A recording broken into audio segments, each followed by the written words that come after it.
Caruso. Here. Mrs. Hennessy. Catherine Hennessy here. Mrs. Matthews. Here. The chair is here. With that, we have one agenda item. Here. I'm sorry. With that, we have one agenda item, and I just wanted to kind of give a little explanation. This was kind of expedited a little bit. In talking to the superintendent 2 days ago, he was looking to call a meeting for the first of the week to talk about keeping on the schedule. He had announced that we were going to keep high school removed until the 13th. After discussion with him, I think we agreed that the faster we could get kids back in the school, if we had no cases, the better off we would be, figuring that this is probably going to be a trend going on throughout the year, like it or not. So that's why I had asked them to have a quick meeting, do it on Friday. Let's see if we can get them back for Monday. Everyone's been great cooperating. And with that, I'll turn it over to the superintendent. Thank you, Mr. Mayor. As of September 22nd, the school committee did vote to move Marlborough High from the hybrid to the full remote schedule. And I am making a recommendation today for us to go back to the hybrid schedule starting Monday, October 5th.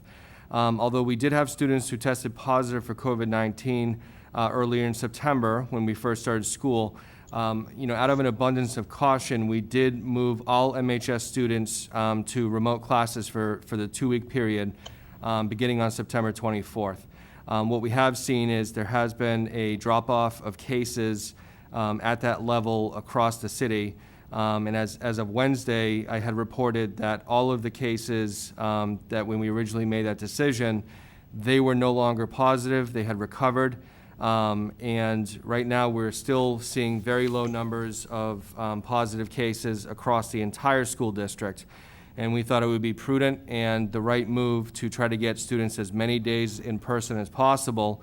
And that is why I am recommending to the committee that we bring the students back for the hybrid model starting Monday, October 5th, 2020. That will be cohort A, and I just wanted to touch upon that for a moment if I can. I understand that it's just unfair that cohort B missed a week of school. And I think working with Dan, working with my administration, we're gonna have to look at the entire schedule for the rest of the year and do our best to try to create some equity for the students for the rest of the year in the schedule. So that way we can make up some of the time that was missed for the cohort B students in person. I've already taken a cursory glance at the schedule, and it looks like we might be able to do that after the November 3rd Professional Development Day. But that's something that I will work with Principal Riley, my administrative team, and we really want to give parents a lot of notice on that.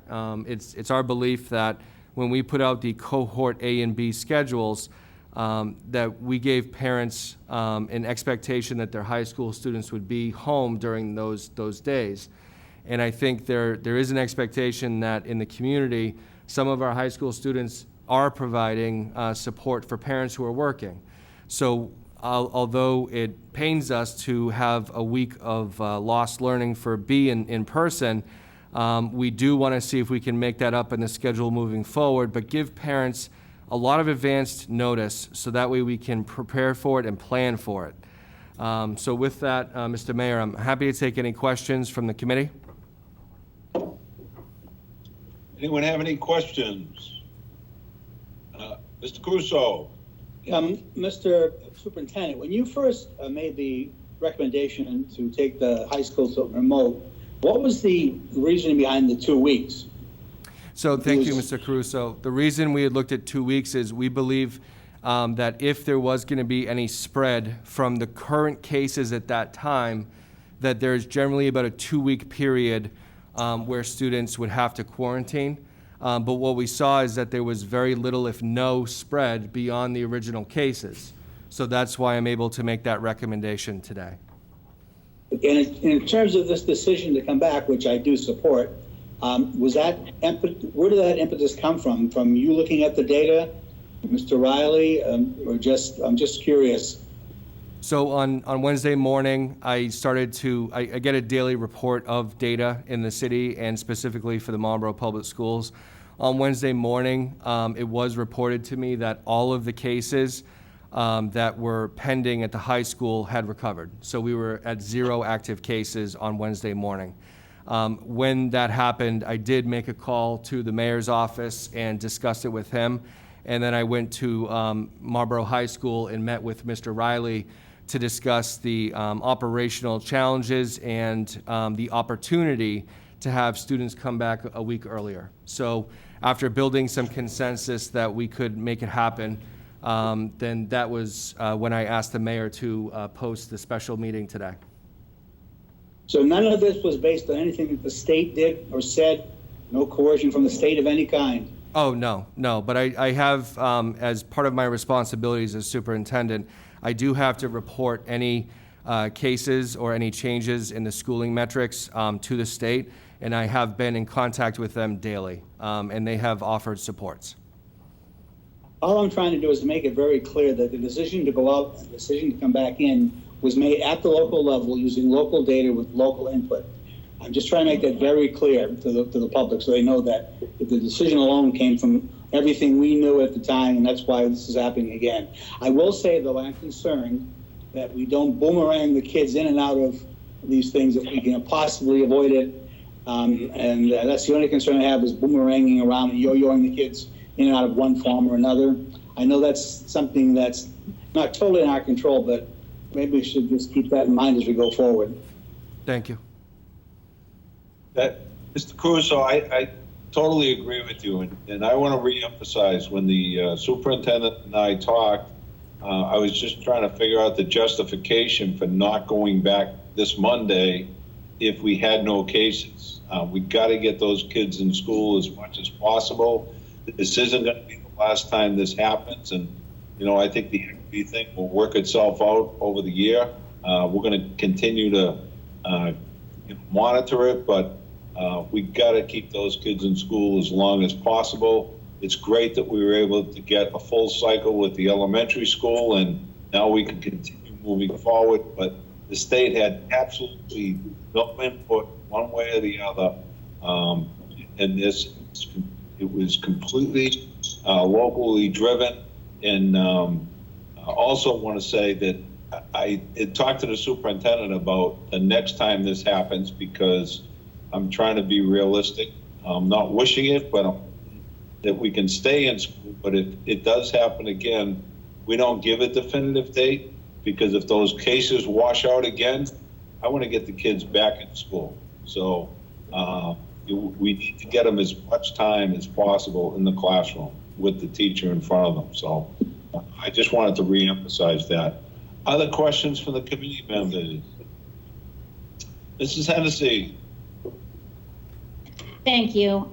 So I totally appreciate having the meeting so that we can have this discussion about trying to get the kids back in school. I do have a few questions, because as we are trying to make these decisions, obviously we're working closely in conjunction to the Board of Health.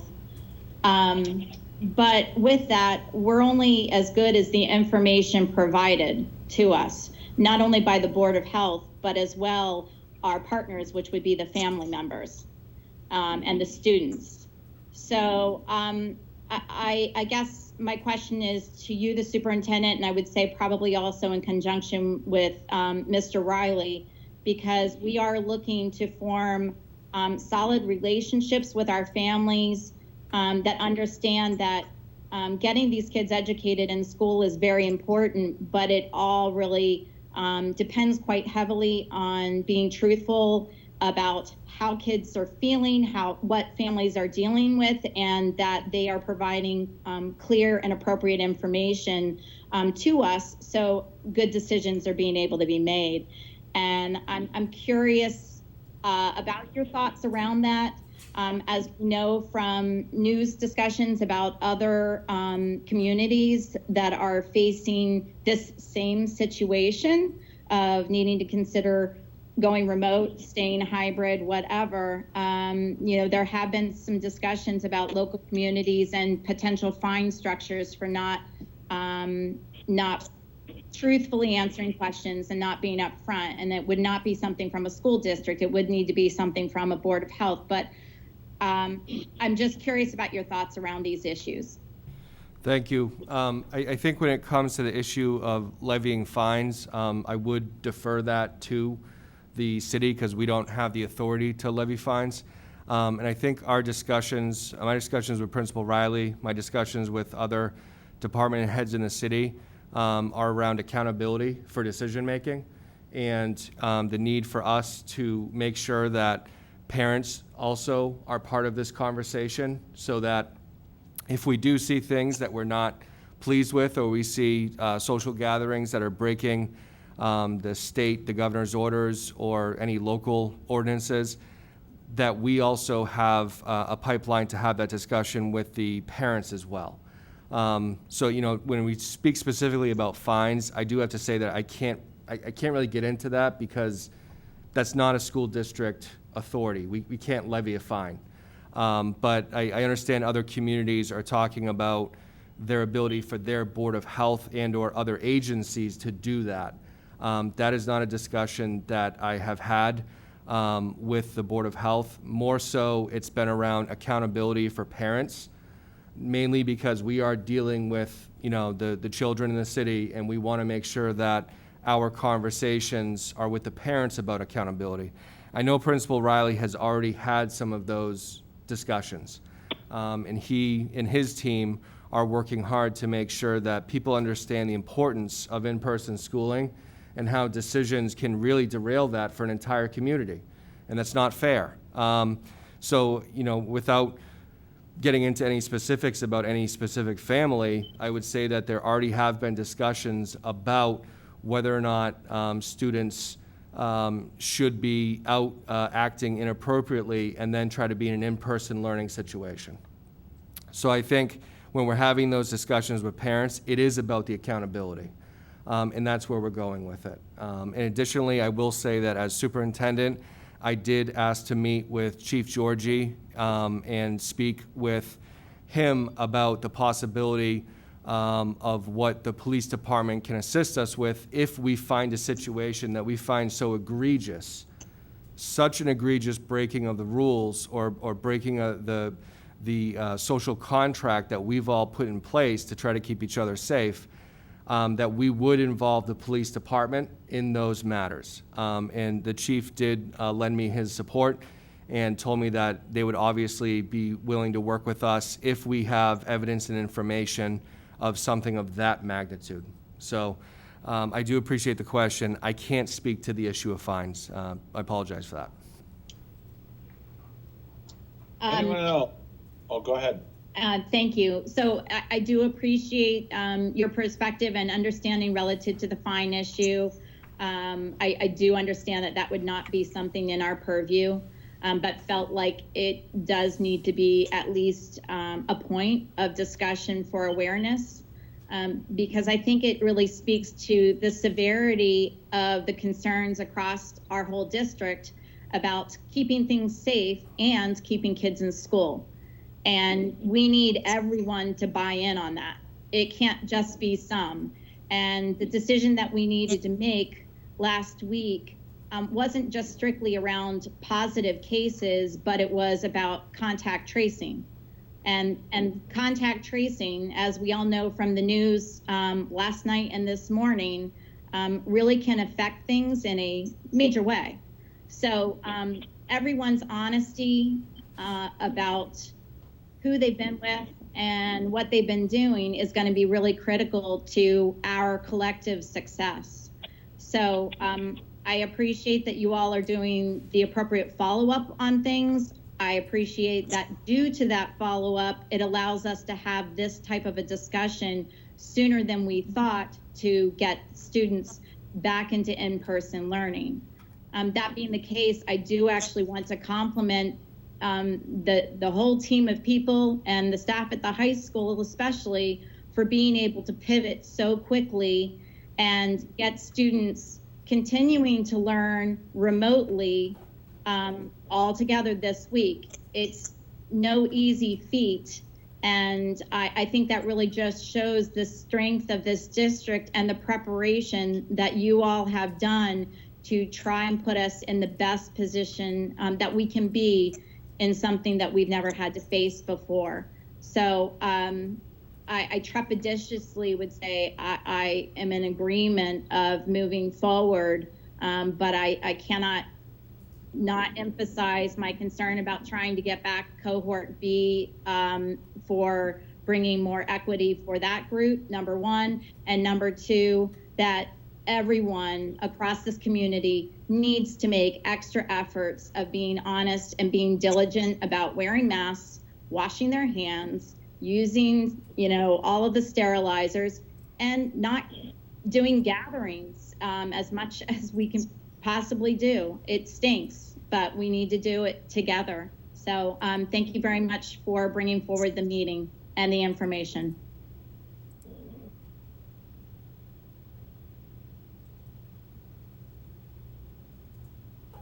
Mr. Mayor, you're muted.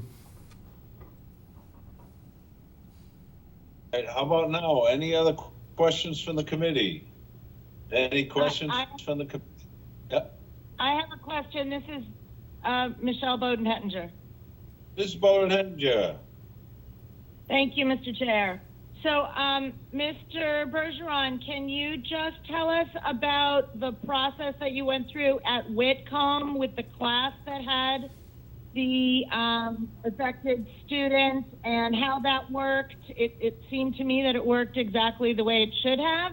And can we perhaps, even when this happens again at the high school, go back to that plan as opposed to having shut the whole operation down? Thank you. So when we were notified that a student from cohort A had tested positive and they had been in a classroom environment the week before, we did put our protocols into place right away. Part of those protocols for us is to consider the classroom environment where the student was to be a close contact. So that way we notified parents and guardians of those students that they would have to quarantine for a period of 14 days from the point of contact. Additionally, we did need to ask staff members who were in close contact in the classroom environment that they would also need to quarantine. So our processes worked as we designed them, including the information out to parents. There are some, we did have a leadership team meeting yesterday. We are going to make some slight tweaks to the message out to parents. We did notice that there was a slight confusion that the message said that you will be contacted, and instead we're going to change that to you have already been contacted. So that way parents don't wait all night for a phone call that they think may or may not be coming. So we obviously recognize that that is an area for improvement, and we're going to adjust that moving forward. But the communication was out very quickly. We were able to notify all of the parents, the affected staff members, and move quickly to move those children to remote for the short period of time. Excellent. I mean, the feedback that I've just heard is that it went very smoothly. And, I hope that should this, if and when this does arise again, that protocol we can implement. So thank you. Any other questions from the committee? Does anyone else have any questions? Anyone else have any questions? Mrs. Ryan, are you just playing with your screen, or did you have a question? I just want to make one or two comments before we actually take a formal vote, but this whole thing obviously is a learning process. It's evolving every day and every minute, and I think we're learning how to proceed with each step we take. I want to first give super kudos to first all our staff in the school, our teachers, our administrators, Mike Bergeron and John Garside have been working over and above to try to keep all the information going and keep us updated and everything. And they're going to continue doing that. I think we need to be transparent with the information to you and to the public so they feel safe as we move forward. The public has to be transparent with us also. We've had a couple situations where kids haven't come to school as healthy as they should be, and parents need to keep those kids home. If there's any question whatsoever, you need to keep the kid home. And if that means you miss a day at work, I know most of the parents have been out for a long time, but if they have to miss one more day at work, it's going to be a lot better than missing the next 2 weeks or 3 weeks because the child went to school sick. So in helping with that, working with both John and Mike, we're going to be doing 2 new hires. They're going to be COVID ambassadors, I guess you would call them, part-time people working for the city and the schools to get the education out there to some of the areas we haven't been reaching. 19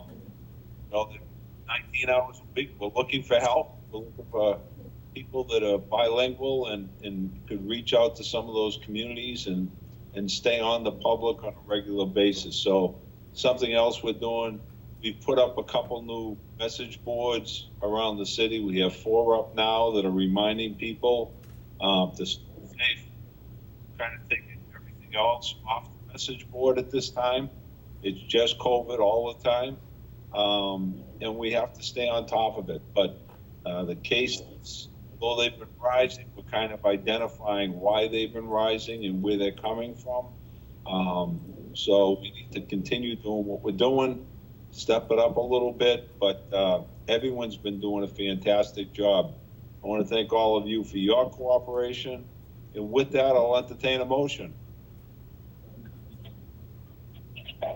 Move to approve the return to hybrid model at MHS on Monday, October 6th. Or is it the 5th? I'm sorry, the 5th. No, the 5th. I want to. Yeah.